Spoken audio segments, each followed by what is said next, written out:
Hello everyone, आप सभी का हमारे चैनल पे स्वागत है बच्चों।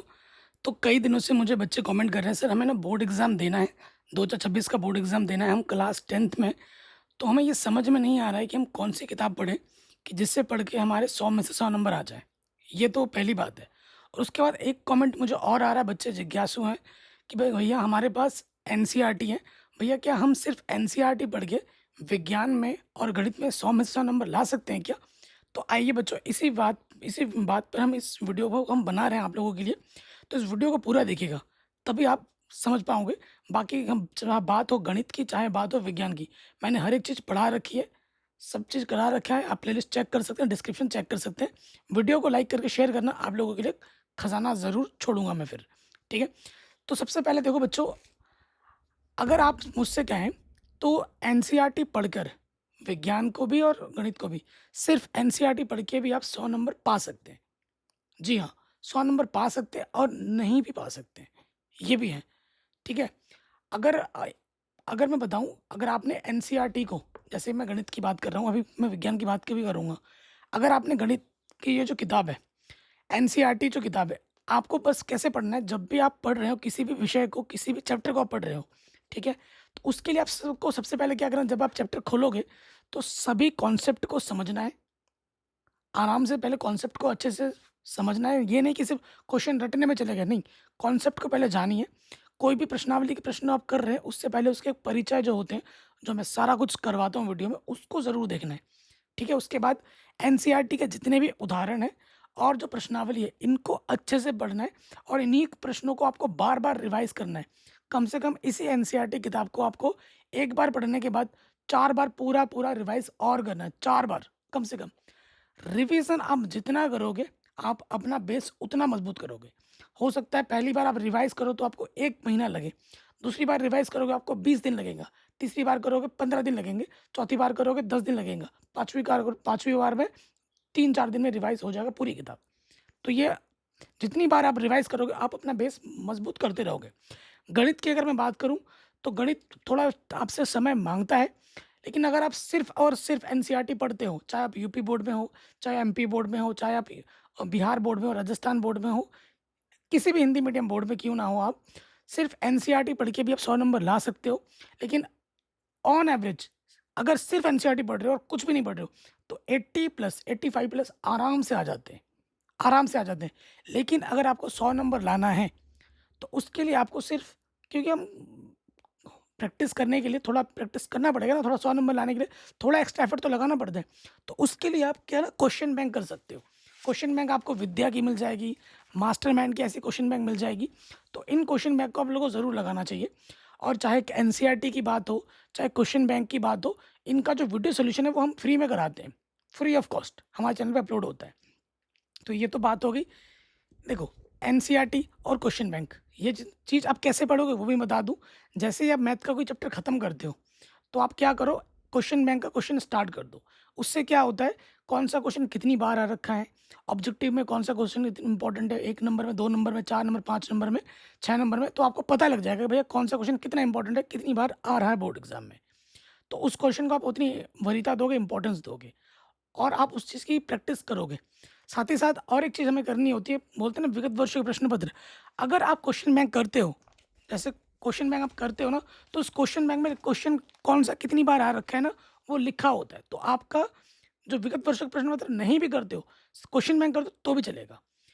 उसके साथ-साथ जब हमारे एग्ज़ाम नज़दीक आ रहे होते हैं, ठीक है? तो उससे पहले-पहले 2 महीने पहले-पहले आपको जो मॉडल पेपर हमारे बोर्ड हमें देते हैं, वो मॉडल पेपर जो इस साल का आया रखा है और पिछले 2 साल के, वो करने हैं। और प्रैक्टिस के लिए जो विगत वर्षों के प्रश्न पत्र हैं, उसको 2-3 बार लगाना होता है, 2-3 पेपर सॉल्व करने होते हैं, टाइमिंग के लिए, ठीक है? ये मैथ की बात हुई। अब साइंस की बात करूँगा और उसके बाद एक कंक्लूज़न पे भी हम वीडियो पे आएँगे। अब हम बात करेंगे एनसीईआरटी। विज्ञान, क्या आप विज्ञान में सिर्फ़ एनसीईआरटी पढ़ के 100 नंबर ला सकते हैं? तो जवाब है हाँ। अगर आप देखो एमपी बोर्ड से हो, राजस्थान बोर्ड से हो, ठीक है?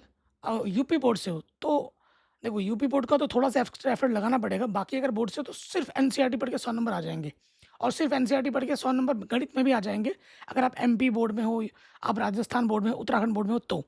लेकिन अगर आप यूपी बोर्ड में हो, ठीक है? अगर आप बिहार बोर्ड में हो, तो आपको थोड़ा-सा एक्स्ट्रा एफर्ट लगाना पड़ेगा। एनसीईआरटी कैसी पढ़नी है? कोई भी आप एनसीईआरटी का जो भी चैप्टर खोलोगे ना, जैसे ये चैप्टर मैं खोल रहा हूँ, यहाँ पर टॉपिक लिखा होगा, जैसे यहाँ देखिए रासायनिक समीकरण लिखा है। हर टॉपिक आपको अच्छे से आना चाहिए और हर एनसीईआरटी में बॉक्स के अंदर प्रश्न होते हैं, ठीक है? यहाँ पर ये जो बॉक्स के अंदर ना प्रश्न मिलेंगे आपको, जैसे मैं आपको दिखा दूँ, ये बॉक्स के अंदर ऐसा डब्बा बना होगा, कुछ-कुछ पैराग्राफ के बाद ऐसे बॉक्स के अंदर प्रश्न होंगे। इन प्रश्नों को करना है और एनसीईआरटी के अभ्यास जो हैं उनको बना लीजिए। अगर आप इतना कर लेते हो, एनसीईआरटी आपने पूरा पढ़ा है, ठीक है? पढ़ने के बाद आपने बॉक्स के सारे क्वेश्चन बनाए, अभ्यास के सारे प्रश्न किए, तो सिर्फ एनसीईआरटी पढ़कर 100 में से 80 प्लस नंबर तो आराम से आ जाएँगे, हँसते-हँसते, क्योंकि as it is question repeat हो जाता है। ठीक है? विज्ञान को पढ़ने के लिए विज्ञान के जो न्यूमेरिकल्स होते हैं, भौतिक विज्ञान में न्यूमेरिकल होंगे, उनकी हमें प्रैक्टिस करनी पड़ेगी। जीव विज्ञान में चित्र होंगे, उनकी प्रैक्टिस करनी होगी। और रसायन विज्ञान में हमारा जो होता है, केमिस्ट्री वाले पोर्शन में, वहाँ पर इलेक्ट्रॉनिक बिंदु संरचना होंगे, नामकरण होगा, ठीक है ना? इन सब चीज़ों पे हमें ज़्यादा थोड़ा एफर्ट लगाना पड़ता है। और ये चीज़ समय के साथ चलती है। ये नहीं कि एग्ज़ाम आएगा उससे पहले पढ़ेंगे, नहीं। आपको एनसीईआरटी तो पढ़नी ही पढ़नी है, ठीक है? उसके साथ-साथ विज्ञान की भी क्वेश्चन बैंक आती है, ठीक है? और विज्ञान के जो चैप्टर वाइज़ इंपॉर्टेंट क्वेश्चन है, वो भी हमने चैनल पे करा रखे हैं, उसे आप कीजिए, ठीक है? हमारे जो वन शॉट वीडियोज़ हैं, बहुत संक्षिप्त में है, एनिमेशन के साथ है और सरल से सरल परिभाषा के साथ मैंने वीडियोज़ बना रखे हैं चैनल पे, जाके आप देख सकते हैं, सीख सकते हैं। हर एक चीज़ करा रखी है, पढ़ा रखी है। आपका 1 घंटे में 1 चैप्टर हो जाएगा, ठीक है? आप हमारे वीडियो से देख के अपना नोट्स बना सकते हैं और हाँ, जब भी आप गणित पढ़ रहे हो, विज्ञान पढ़ रहे हो, तो आपको नोट्स बनाते हुए पढ़ना है, ठीक है? आपको लिख-लिख के, जैसे आप विज्ञान पढ़ रहे हो, कोई एक रिएक्शन आ गई, कोई एक उदाहरण आ गया, तो उसको लिख-लिख के याद कीजिए। गणित के क्वेश्चन खुद लगाइए, गणित सिर्फ देखने से काम नहीं चलेगा, सिर्फ वीडियो देख रहे हूँ, गणित में सीख रहा हूँ, नहीं। क्वेश्चन अगर आप एक देख रहे हो ना बच्चों, तो आपको 2 सॉल्यूशन खुद से बनाने चाहिए। तब आप सीखोगे। जब एक आपने देख लिया और एक क्वेश्चन आप खुद से बना दोगे ना, तो अंदर से आवाज़ आएगी, हाँ, मुझे आता है। बिना प्रैक्टिस के, बिना रिवीजन के काम नहीं चलेगा। आपको गणित पढ़ रहे हो तो फॉर्मूला शीट बनाओ, ठीक है? हर चैप्टर खत्म होने के बाद टेस्ट ज़रूर दो। विज्ञान का मौखिक टेस्ट दिया करो, लिखित टेस्ट दिया करो, गणित में भी टेस्ट दिया करो, सूत्रों को बार-बार रिवाइज़ किया करो। और कई बच्चे क्या होता है, चैप्टर 1 पढ़ा, 2 पढ़ा, 3 पढ़ा, 4 पढ़ा, आगे बढ़ रहे हैं चैप्टर वाइज़, लेकिन पीछे का भूलते जा रहे हैं। पीछे का आप क्यों भूल रहे हो? कई बच्चे बोलते हैं, सर जब हम पढ़ते तब तो आता है, लेकिन कुछ टाइम बाद हम भूल जाते हैं। यानी कि आपको रिवीजन की कमी है, आपको प्रैक्टिस की कमी है। तो इन चीज़ों को आप सुधारिए, तो आपको इम्प्रूवमेंट देखने को मिलेगा, ठीक है?